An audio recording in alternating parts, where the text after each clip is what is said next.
The Labour Party is calling for a national task force to be set up to tackle a crisis over flammable cladding. MPs will debate the issue in Parliament today.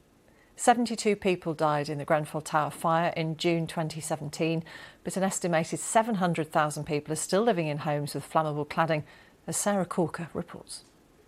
A bombshell has just been dropped on us with this cladding. Caught up in Britain's building safety crisis. These sums of money are absolutely eye-watering and something that we could never afford. Thousands of people are trapped living in unsafe homes.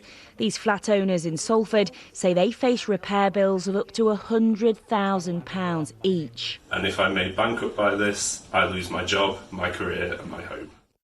This tower block in South London is having its cladding removed, paid for by government funding. But across Britain, an estimated 700,000 people are still living in homes wrapped in dangerous materials, now facing huge repair bills. Labour says the government needs to get a grip on cladding problems, which are pushing people towards bankruptcy. Flat owners like Giles in Manchester say being trapped in an unsafe home is taking its toll. For the last 2 or 3 years, a lot of our lives have been completely ruined. We remain in uncertainty, we're living in fear and limbo. All we've been told so far is that the government wants us to pay sums running into the tens of thousands of pounds simply to make our homes safe. It's all got even worse over the last year because we're literally trapped in our homes for 23 hours a day during the pandemic.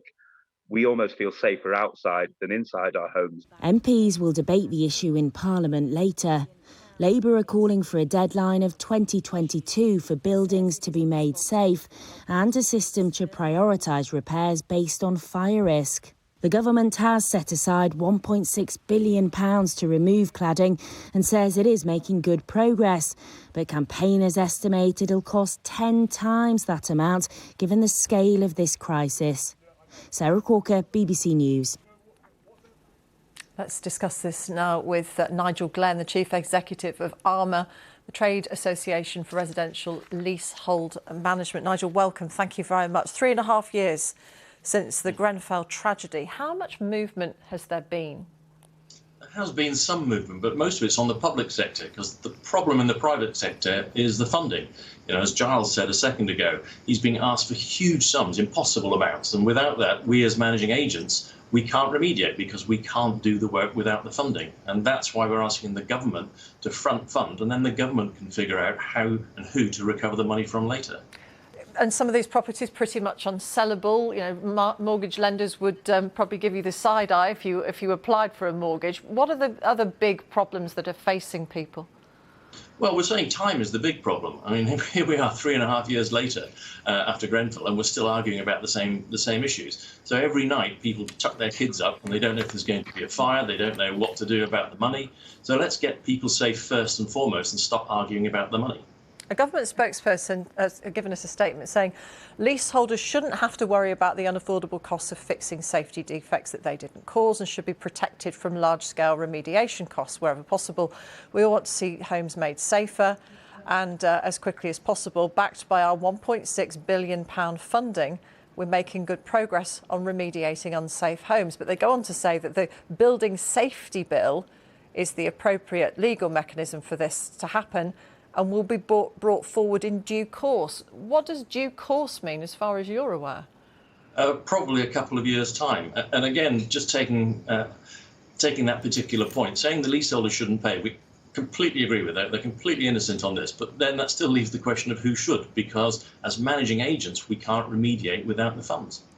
In terms of where the responsibility does lie then, who is likely to have to pick up the tab eventually? Because if builders were building in line with the regulations and it was the regulations were wrong, there's another avenue that's closed. Yes, I mean, that is one way of looking at it. I mean, we're pretty clear that anybody, frankly, downstream of the building being signed off isn't culpable here because they had nothing to do with it. And don't forget, there's other issues as well. Now that we're being asked to remediate the buildings, we are, for the first time, starting to look at how the buildings are actually constructed. So we're physically knocking holes in walls. And we're finding other issues as well, such as compartmentation, i.e. how isolated the buildings are, the flats are from each other, and those costs could be just as much as the cladding costs. So I'm sorry to keep adding woe to the issue, but there's a lot to do yet. So where are we at in terms of changing regulations to make sure that we're not storing up new problems for the future?